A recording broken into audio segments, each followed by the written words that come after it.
S Jaishankar को देख सकते हैं।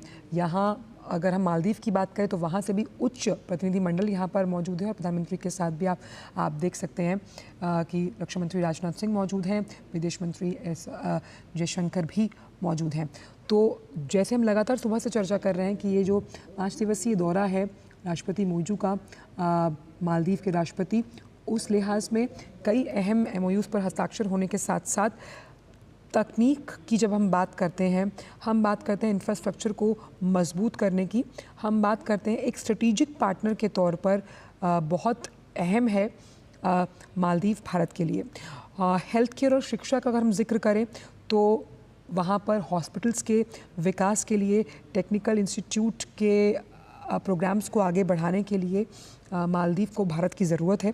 अर्थव्यवस्था और ट्रेड का भी जिक्र कर लेते हैं तो दोनों देशों के बीच व्यापार करीबन, अगर हम 2014 से 2023 तक का आंकड़ा ले तो 4 गुना बढ़ा है।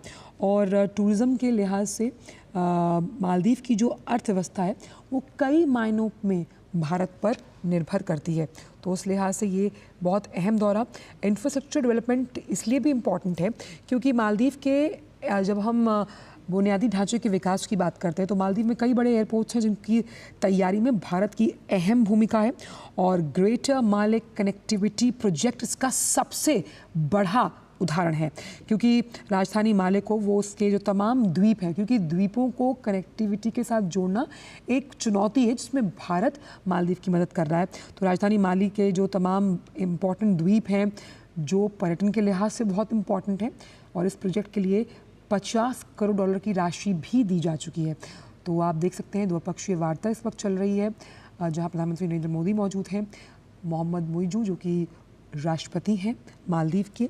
तो कैसे इंफ्रास्ट्रक्चर डेवलपमेंट में दोनों देश एक दूसरे के साथ खड़े हैं।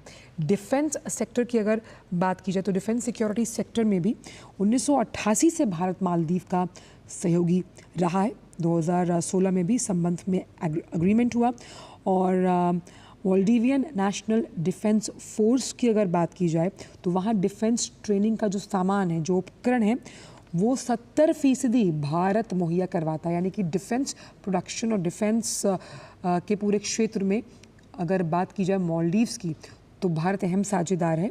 और कम से कम 1500 से ज़्यादा सैनिकों को बीते 1 दशक में भारत ने प्रशिक्षित किया है। तो डिफेंस सेक्टर हो, इंफ्रास्ट्रक्चर के डेवलपमेंट की जब हम बात करते हैं, साथ ही हेल्थ केयर और शिक्षा का हमने यहाँ जिक्र किया क्योंकि वोकेशनल ट्रेनिंग के जब हम प्रोजेक्ट्स की बात करते हैं तो वोकेशनल ट्रेनिंग के प्रोजेक्ट्स में भारत की मदद से मालदीव्स में करीबन $53 लाख का वोकेशनल ट्रेनिंग प्रोजेक्ट शुरू हुआ है।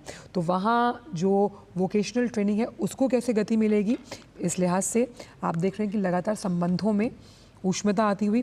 टूरिज़्म का हमने जिक्र किया है और आप इस बात का अंदाज़ा लगा सकते हैं कि जो जुलाई में भारत में एक रोड शो भी किया गया था जिसमें भारतीय सैलानियों से ज़्यादा से ज़्यादा मालदीव्स आने की अपील भी की गई क्योंकि मालदीव्स की जो पूरी प्रमुख अर्थव्यवस्था है वो पर्यटन पर निर्भर कर